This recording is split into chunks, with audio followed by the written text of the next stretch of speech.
Lee Van Cleef was born as Clarence Leroy Van Cleef, Jr. on January 9, 1925, in New Jersey, far away from the bright lights of Hollywood. Nothing about his childhood suggested he would one day become one of the most unforgettable faces in movie history. He grew up during hard times, learned the value of discipline early, and later served in the United States Navy during World War II. Like many soldiers, he returned home believing life would improve. But reality was far harsher. Jobs were limited, money was tight, and dreams were easy to lose. Acting was not a smooth path for Van Cleef. He entered Hollywood without connections, without protection, and without the studio support that many actors relied on. What he did have, however, was something impossible to ignore. His face was sharp and intense, with narrow eyes that looked dangerous even when he said nothing. Casting directors noticed him quickly, but not for heroic roles. During the 1950s, Van Cleef was placed into a very specific box. He became the silent outlaw, the cold killer, the man who stood in the background and made audiences uncomfortable just by existing. In famous westerns like High Noon, he played villains who rarely spoke and usually died before the story ended. The work kept him alive in the industry, but it never brought respect or stability. Then tragedy struck in 1958, when a serious car accident injured him badly. Recovery was slow, painful, and expensive. When he was finally ready to work again, Hollywood had already moved on. Studios no longer called him. Directors stopped offering roles. To the American film industry, Lee Van Cleef was finished. But while Hollywood forgot him, Europe did not. Italian director Sergio Leone saw something powerful in Van Cleef that others had missed. Leone understood that Van Cleef's face told stories without words. He cast him in spaghetti westerns filmed in Italy and Spain, films that were darker, slower, and more violent than traditional American westerns. Movies like For a Few Dollars More and The Good, the Bad, and the Ugly gave Van Cleef something he had never truly received before: respect. European audiences admired his calm menace, his quiet intelligence, and his ability to dominate scenes without shouting or exaggeration. These films turned him into an international star almost overnight. Van Cleef never forgot this moment. To him, Europe did not simply revive his career. It saved his life as an actor, and gave meaning to years of struggle that Hollywood had ignored. As Lee Van Cleef's fame grew, so did his reputation behind the scenes.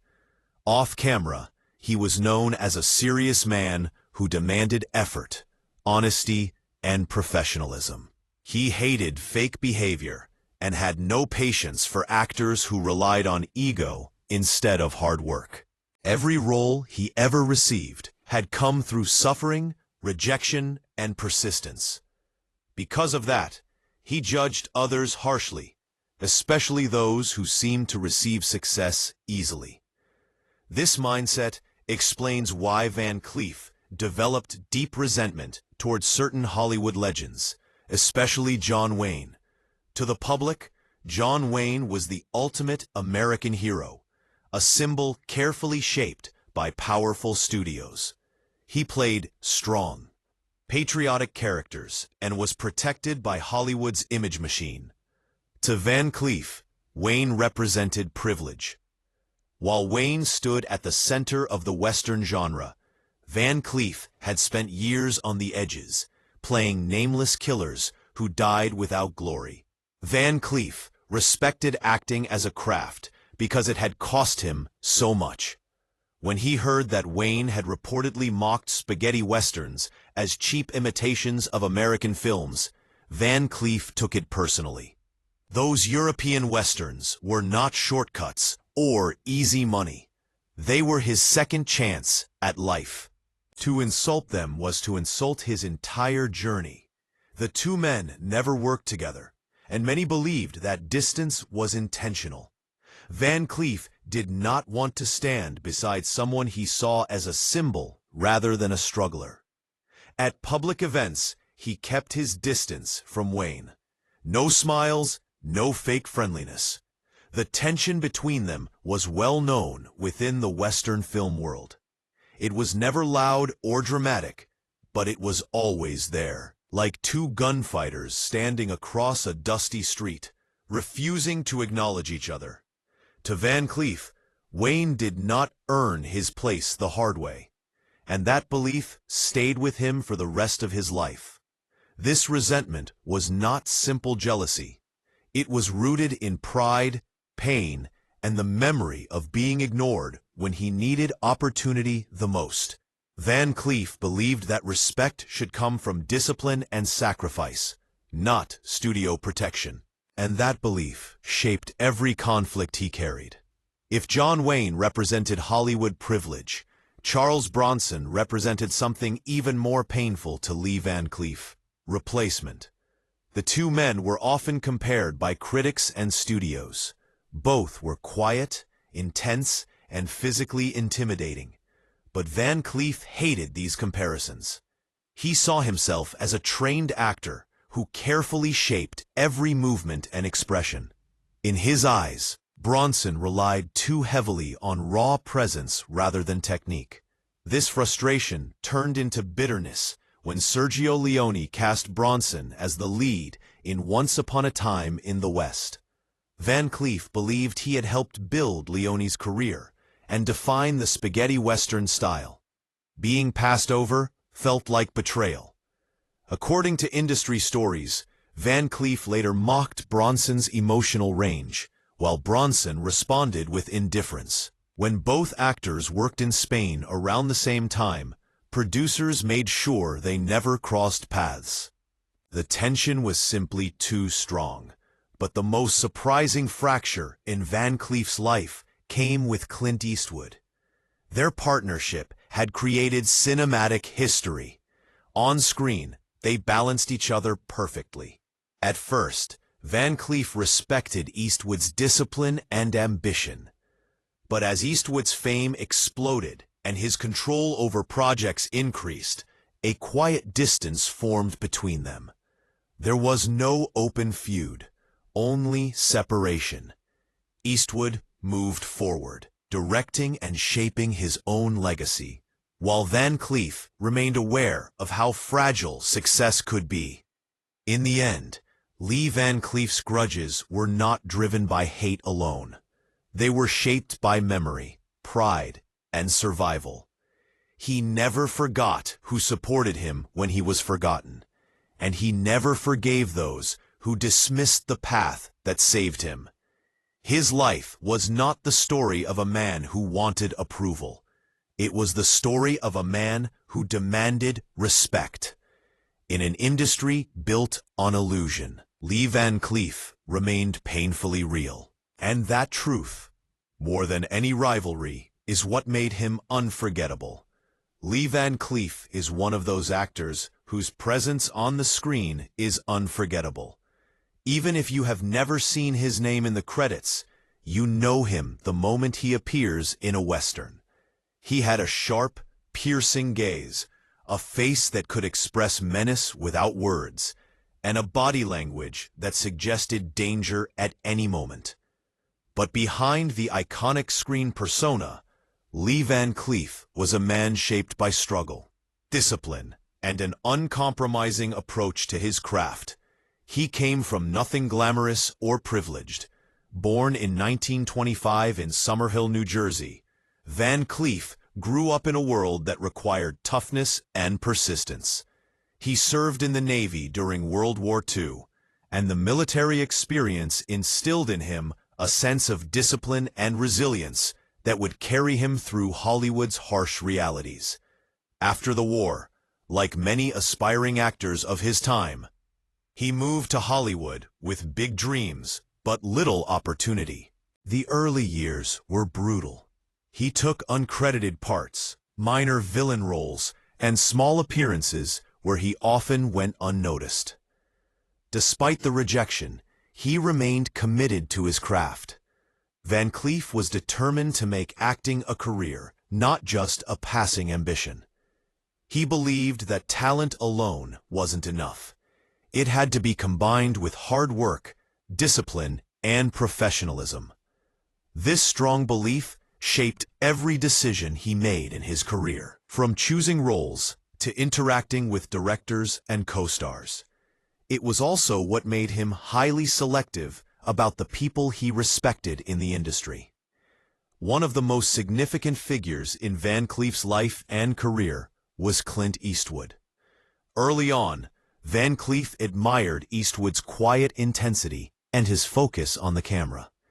At that time, Eastwood was still climbing toward stardom, while Van Cleef had already experienced the highs and lows of Hollywood.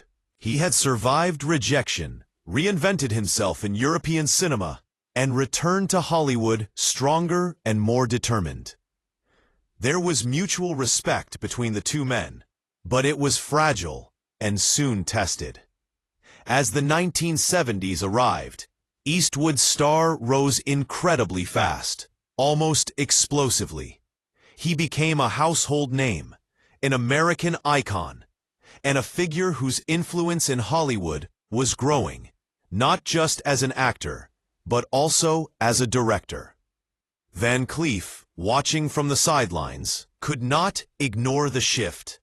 What hurt him most was not Eastwood's success itself, but the way their paths diverged.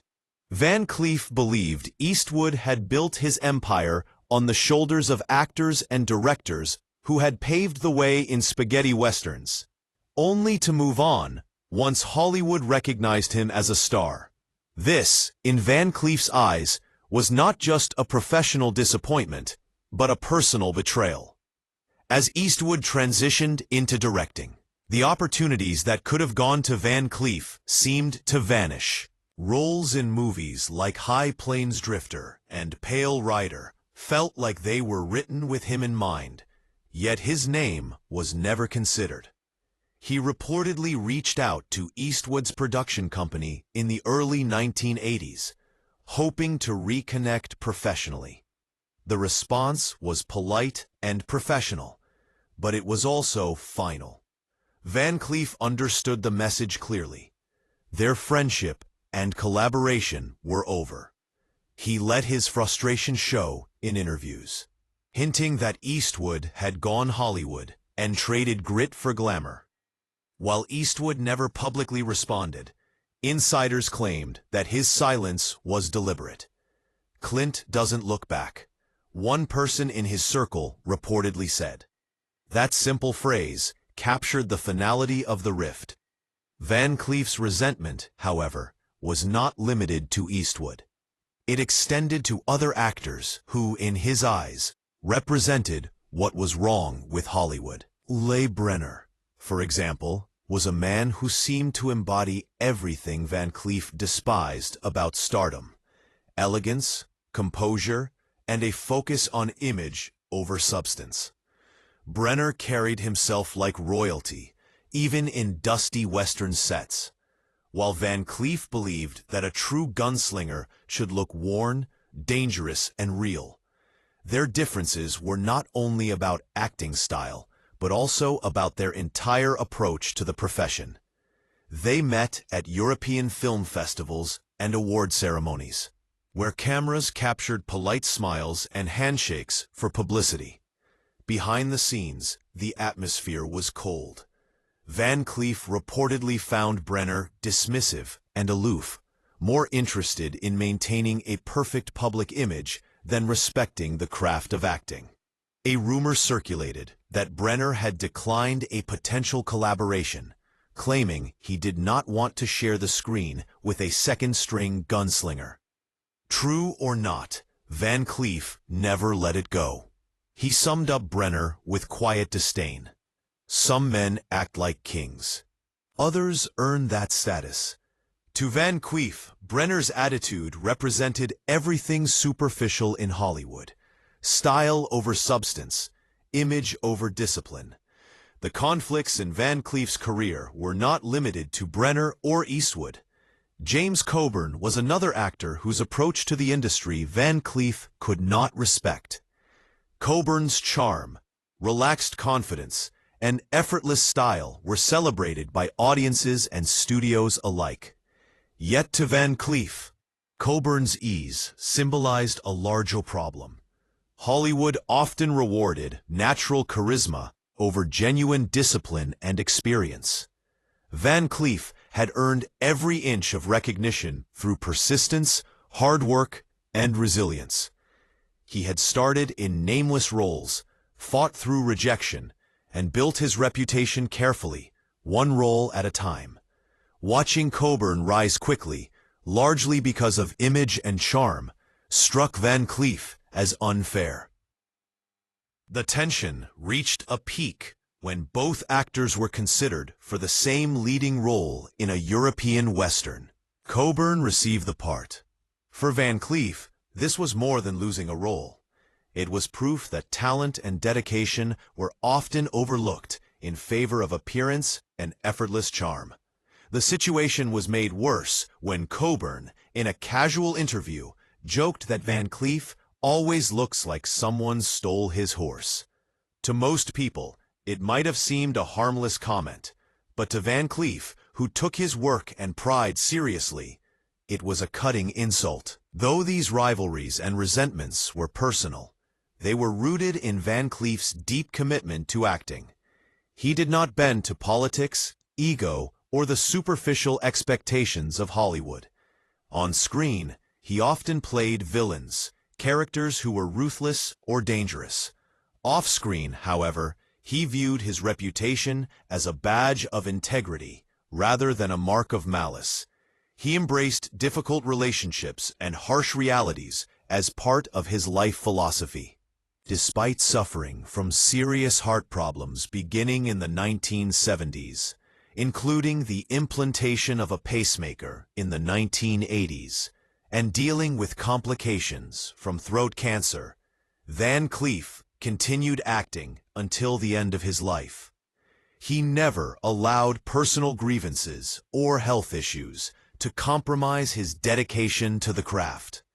His work ethic and uncompromising approach inspired respect among those who understood the industry's harsh realities.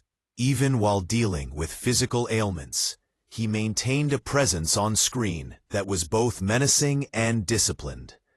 Van Cleef's legacy is often reduced to the image of a sharp-eyed gunslinger beneath a wide-brimmed hat, radiating menace without speaking a word. Yet this image only tells half the story. Behind the screen persona was a man who had survived a life of struggle, shaped by military service, early career rejection, and the brutal realities of Hollywood. His grudges, his rivalries, and the fractured relationships he experienced were not born of petty jealousy, but of a strict personal philosophy. He demanded respect, discipline, and authenticity. The people he admired, actors like Henry Fonda, Charles Bronson, and Frank Onero, were those who shared, in some way, his values. Conversely, those he resented, Eastwood, Brenner, Coburn, were examples of what he saw as compromise, superficiality, or betrayal of craft. His perspective was unwavering. To Van Cleef, respect was not given, it was earned. He believed that a career built on effort, discipline, and resilience was more valuable than one achieved by charm, ease, or opportunism. His disdain for certain colleagues was therefore not personal in a superficial sense. It was ideological. He believed Hollywood often rewarded the wrong qualities, and he could not ignore what he perceived as injustice. Van Cleef's story is, in many ways, a story of principle. He refused to conform to the standards of an industry that he often found shallow. He remained true to his values, even when it meant losing opportunities or creating distance between himself and more successful colleagues. Every decision, every career move, and every rivalry can be seen through this lens of integrity and discipline. His life reminds us that true dedication is rarely easy or rewarded immediately. Success can come, but not always in ways one expects. As Van Cleef grew older, his reputation solidified both on and off screen. Despite health challenges and professional rivalries, he remained respected for his discipline and unwavering approach to acting. He continued to work in films, often taking roles that challenged him and allowed him to express the full depth of his screen presence. While Hollywood sometimes favored charisma or charm, Van Cleef's body of work is a testament to perseverance, skill, and commitment. His presence in spaghetti westerns helped define the genre, and his performances set a standard for realism, intensity, and authenticity. The grudges he held throughout his life were intertwined with his personal code. Eastwood, Brenner, Coburn, and others were not merely colleagues. They represented contrasting philosophies and approaches to success. Where Van Cleef valued hard work, discipline, and authenticity, some of his peers relied on ease, image, or effortless charm. These differences were deeply significant to him and shaped the way he navigated his career. Even in interviews late in life, Van Cleef's opinions on actors he respected were telling. He praised those who demonstrated commitment and professionalism, regardless of fame or fortune. Conversely, those who prioritized style over substance were consistently absent from his list. His commitment to principle also extended to mentoring younger actors. He reportedly advised them to prioritize craft over image, to earn their roles through persistence and dedication rather than shortcuts or superficial charm. In this way, Van Cleef's legacy is more than his performances. It is a lesson in integrity and resilience. On December 16, 1989, Van Cleef passed away at his home in Oxnard, California, succumbing to a heart attack. He left behind a life marked by achievement, struggle, and an unwavering dedication to his craft. His career, though often shadowed by rivalries and grudges, stands as a testament to the value of persistence, discipline, and authenticity. For fans of westerns and cinema history, Van Cleef is more than just a villain on screen. He is an example of how unwavering principle, even in the face of adversity, can create a legacy that endures. The story of his rivalries with Eastwood, Brenner, and Coburn illustrates not just personal tension, but the broader truths of Hollywood, where talent, discipline, image, and opportunity often collide in ways that are unfair, unpredictable, and sometimes painful. Yet, through all the challenges, Van Cleef never compromised. He remained true to his vision of acting, his personal values, and his own identity.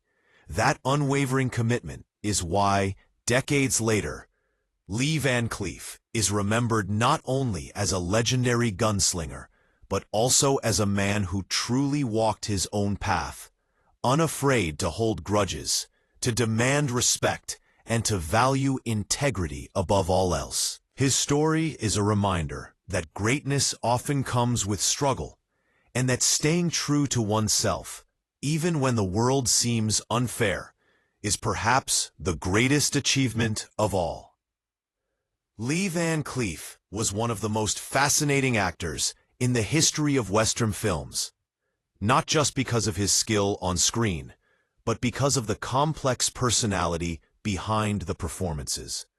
To understand him, it is important to look at his values, his beliefs, and the way he judged the world around him.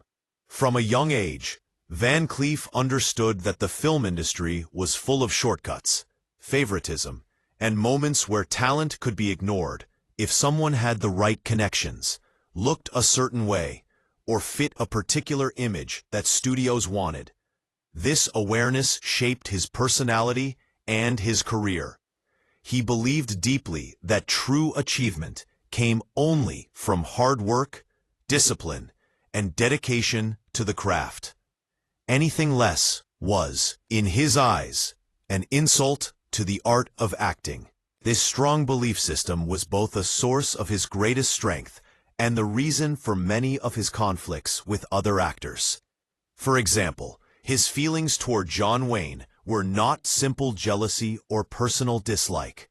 Van Cleef admired Wayne's fame and status, but he also resented what Wayne represented. A Hollywood-made myth that overshadowed the work of many actors who had truly earned their positions through effort and sacrifice. Wayne represented the kind of manufactured success that Van Cleef despised.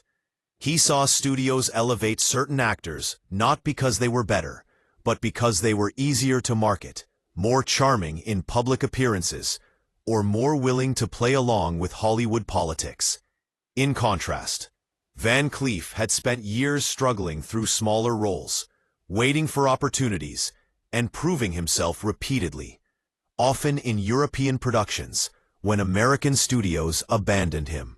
This struggle created in him a deep sense of justice about the value of work and the respect it demanded. He did not hate people for being talented or successful.